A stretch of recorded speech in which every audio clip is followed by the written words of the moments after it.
You ever notice how the quietest moments are the ones that change everything? It was a Tuesday evening in late October. The kind of evening where the light goes golden through the kitchen window and everything smells like coffee and something good on the stove. My husband was sitting at the dining table, the one we'd had for 31 years, with a stack of folders in front of him and his reading glasses pushed up on his forehead, the way he always did when he was thinking hard about something. I remember I was drying my hands on a dish towel when he said my name. Not loudly, not urgently, just my name. The way you'd say it to get someone's full attention before you say something important. His name was Robert. Robert Eugene Calloway, 67 years old, retired civil engineer, the kind of man who fixed things before they broke and never once in 34 years of marriage let me feel alone in anything.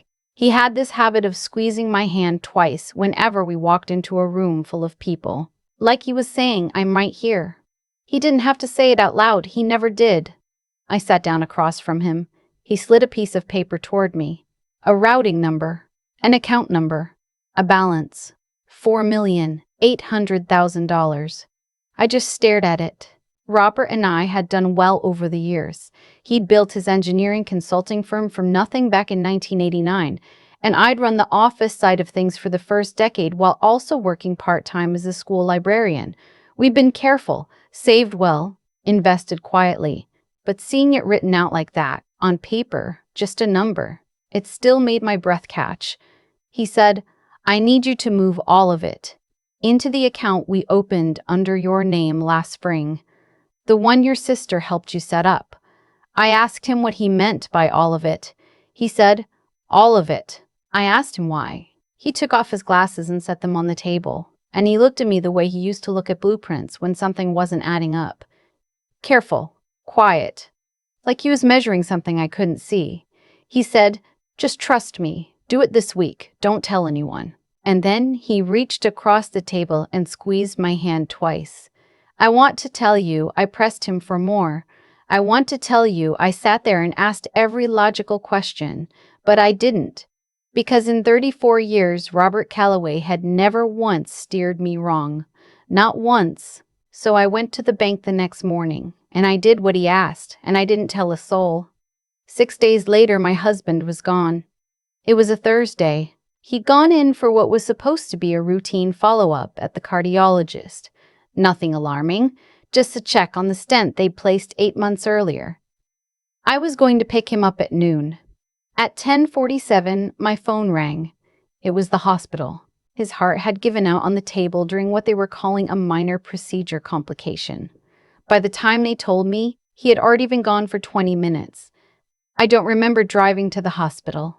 I don't remember parking. I remember standing in a hallway with fluorescent lights humming overhead, and a nurse handing me a plastic bag with his wallet and his watch and his glasses, and thinking, he just got new lenses in those glasses. We just picked them up together 2 weeks ago. That was the moment I understood that grief is not loud, not at first. At first, it's just a series of small, ordinary things that will never happen again. My daughter flew in from Portland that same night. She sat with me in the living room until 2 in the morning and didn't try to fill the silence, which is exactly what I needed.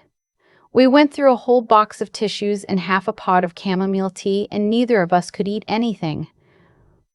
My son-in-law, her husband, called twice to check in. He was good to her. I'd always been grateful for that. The funeral was the following Monday. Half the county came, it felt like. Robert had coached Little League for 12 years. He'd been an elder at our church for almost 2 decades. He'd helped 3 different neighbors with home repairs they couldn't afford to pay someone else to do.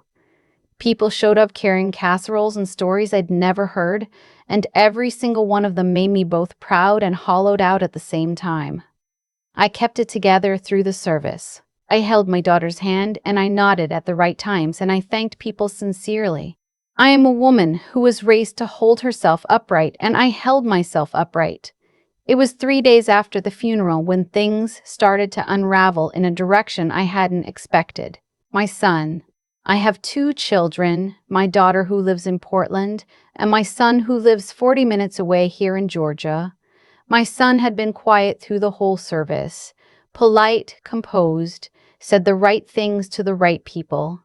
He and Robert had a complicated relationship, and I knew that. Robert knew it too. My son had made some choices over the years that were hard to watch. Two businesses that failed badly, a period in his late 30s where money was always disappearing faster than it arrived. Robert had helped him more than once, quietly, without making it a lecture. But there was a distance there that never quite closed. I thought in the days after the funeral that grief might soften some of that. I thought losing his father might open something up in him. I was wrong. He came to the house on a Thursday afternoon, 4 days after we buried Robert. He didn't come alone.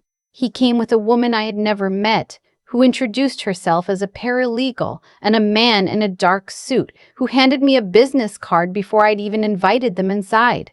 The card said his name was Mr. Fenwick, a state attorney. I stood in my own doorway holding that business card, and I felt something go very still inside me. I asked my son what this was about. He said he just wanted to make sure everything was handled properly. That was the word he used. Properly. Like he was doing me a favor. I let them in because I didn't know what else to do. We sat in the living room. My living room with Robert's chair still angled the way he left it and his reading glasses sitting on the side table. And this attorney opened a briefcase and laid out paperwork and began talking about Robert's estate. Specifically, he began talking about the business accounts, the investment portfolio, and the transfer. He knew about the transfer. He said the timing of it was, and I remember this word exactly, irregular. He said that a transfer of that size, executed within such a short window before my husband's death, could be subject to legal challenge, that there might be questions about Robert's mental state, that as a surviving heir, my son had a right to review. I looked at my son sitting across from me in my own living room. He wouldn't meet my eyes. I asked the attorney who had hired him. He glanced at my son. He said he had been retained to represent my son's interests in the matter of the estate. I asked my son directly. I said, "Did you hire this man to come into my home 4 days after your father's funeral?" He said he was just protecting what was rightfully part of the family legacy. Family legacy. He used that phrase like it was something noble, like he hadn't just walked into my grief with a briefcase. I asked them to leave. All 3 of them. I stood up and I said I would not be discussing any of this today. And I walked to the front door and I opened it, and eventually they went through it. I closed the door behind them and I stood in the hallway for a long time. Then I called my daughter. She said, "Mama, don't touch anything, don't sign anything. I'm calling Uncle Preston." Preston was Robert's older brother, a retired family law attorney who lived in Savannah. He was one of the few people in the world Robert had trusted completely, and one of even fewer that I trusted completely. Robert had always said if anything ever happened, call Preston first before anyone else. I hadn't thought to call him right away because I had been too deep inside the fog of losing my husband to think strategically about anything. But I called him that evening and I told him everything, the conversation at the dining table, the transfer, the business card, the attorney in my living room. Preston was quiet for a moment. Then he said, "Dorsey, Robert came to see me in September." I didn't say anything. He said Robert had come to Savannah 2 months before he died and had sat in his office for 3 hours. He had updated his will, formalized a power of attorney structure, and, Preston said this carefully, had expressed specific concerns about my son, about the patterns he had seen over the years, about what might happen if Robert became incapacitated or died before certain things were secured. The transfer, Preston told me, was not impulsive. It was planned. Robert had asked Preston to document the consultation, including the date, Robert's state of mind, and the reasoning behind the financial decisions they discussed. In other words, my husband had built a paper trail 2 months in advance for exactly what was happening to me right now. I sat down on the edge of the bed, and I put my hand over my mouth, and I sat there for a minute. He had known. Not that he was going to die in October. He couldn't have known that. But he had known that something was coming. that his heart was uncertain, that our son was who he was, and he had quietly, without alarming me, put everything in order. He had protected me the way he'd always protected me, without fanfare, without drama, without needing me to thank him. I cried harder that night than I had since the hospital hallway. The next few weeks were not easy. My son retained that attorney formally, and there were letters sent and phone calls made and a period of back and forth that Preston handled on my behalf. I was not required to attend any of it. Preston told me to keep my routine, take care of myself, and let him work. So that's what I did. What emerged during that process was worse than I had prepared myself for. My son had not acted alone. Robert had a business partner, a man named Fletcher who had been with the firm for 18 years. Fletcher had handled the day-to-day financials in the last 2 years, as Robert's health had limited what he could personally manage. He was organized, professional, trusted by everyone, including me. I had sent him a sympathy card when his mother passed. I had chatted with him at every company holiday party for nearly 2 decades. During the legal review, Preston discovered that Fletcher had been slowly, quietly manipulating the company's receivables over a period of roughly 14 months. Not enormous sums, nothing that would trigger an immediate audit flag, but consistent, methodical, the kind of thing someone does when they expect to have time to cover their tracks. And when Robert started looking more carefully at the numbers, when his questions had gotten more specific and Fletcher had started to feel the pressure, Fletcher had reached out to my son, privately, and apparently the two of them had come to some kind of arrangement about what would happen after Robert was gone. I don't know how to describe what it feels like to hear something like that. There's a version of betrayal you can intellectually prepare for.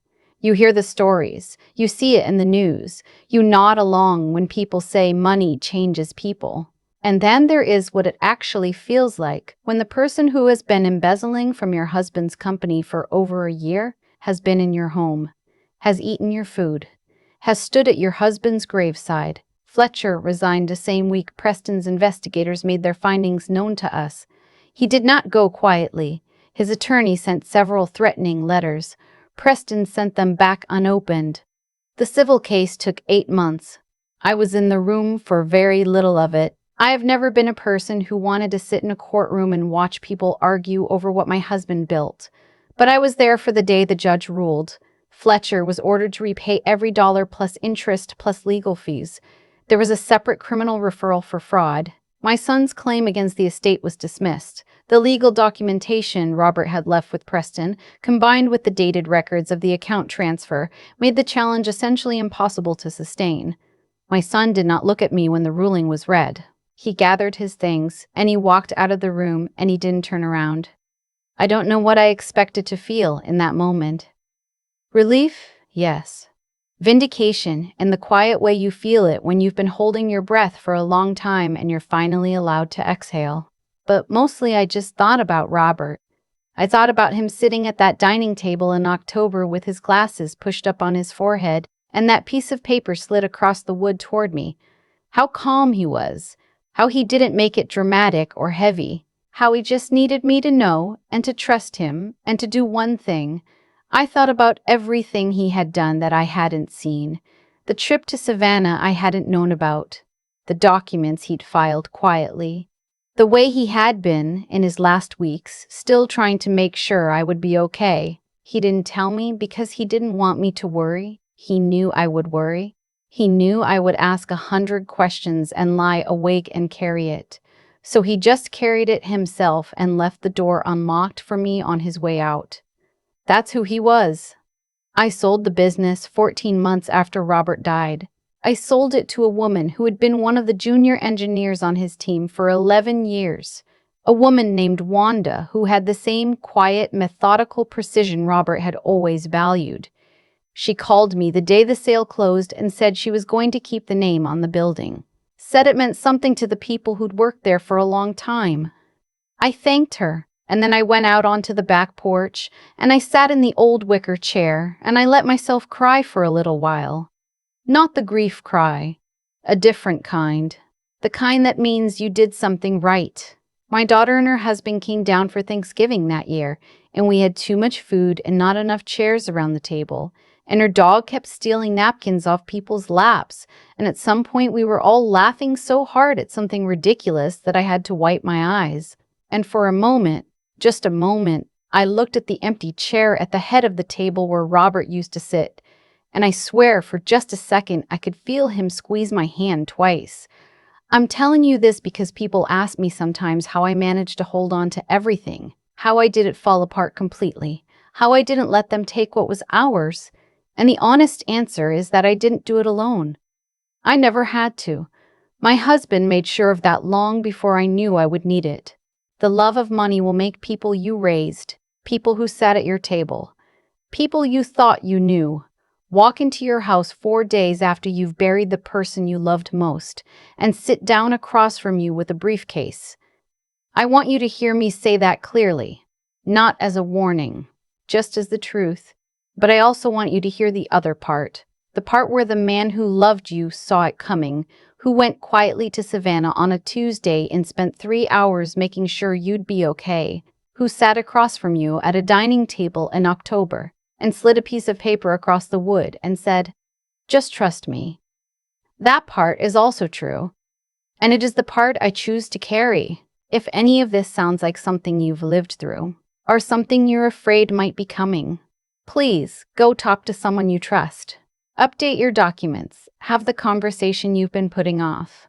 Don't wait for the quiet Tuesday evening when the light goes golden through the window and the person you love most says your name in that careful, steady way. Robert gave me that gift. Not everyone gets it in time. And if you're watching this and you're going through something similar right now, you are not alone. Other people have sat exactly where you're sitting, and more of them than you know came out the other side. Hit that like button if this story stayed with you. And if you're new here, this is what we do on this channel. We tell the truth, we sit with the hard things, and we remind each other that greed never ever wins forever. I'll see you in the next one. I've had a lot of time to sit with what happened, more time than I ever wanted. And what I keep coming back to, what I keep turning over in my mind the way you turn a stone in your hand, is that none of what happened to me was random, not Robert's preparation, not my son's choices, not Fletcher's slow, careful theft. Not a single piece of it fell out of nowhere. Every person in that story showed you exactly who they were, long before the moment that mattered. The trouble is, we don't always want to see it. Robert saw it. That's the thing I couldn't stop crying about in the weeks after the judge ruled. My husband, a quiet man, a practical man, a man who fixed things before they broke, had looked clearly at the people around him and made decisions based on what he actually saw, not what he wished were true. He didn't let love blind him. He didn't let loyalty to our son override his responsibility to me. He held both things at once. I love this person, and I cannot trust this person with everything. That takes a kind of clear-eyed courage that most of us spend our whole lives avoiding. What my son and Fletcher did was not complicated at its core. They looked at something that wasn't theirs and decided it should be. They told themselves a story about what they deserved, and they let that story override every decent instinct they had left. That is what greed actually does. It doesn't turn people into monsters overnight. It turns them into strangers to themselves, slowly, one small justification at a time. Until the day they walk into a grieving woman's living room 4 days after her husband's funeral and sit down across from her with a briefcase. I don't say that with bitterness anymore. I say it because I want you to understand the mechanics of it. When you understand how something works, it loses some of its power to devastate you. The hardest lesson I learned through all of this was not about money or legal documents or who to trust. It was about the difference between endurance and wisdom. I had always thought of myself as a strong woman. I had endured plenty in my life, but endurance alone just means you survive something. Wisdom means you come out of it knowing something you didn't know before and you use it. What I know now is this. The most important conversations are the ones you keep putting off. The documents you keep meaning to update. The attorney you keep meaning to call. The honest conversation with yourself about whether the people around you are actually who you've decided they are. Robert had that conversation with himself in September, sitting in Preston's office in Savannah, and because he did, I am sitting here today with my life intact. Nobody is going to protect you the way someone who truly loves you will. But you also cannot wait for someone else to do it. You have to be your own Robert sometimes. You have to look clearly, plan quietly, and act before the moment arrives. That is what I carry now. Not the grief, not the anger, not the courtroom, just that. Look clearly, plan quietly, act before you need to.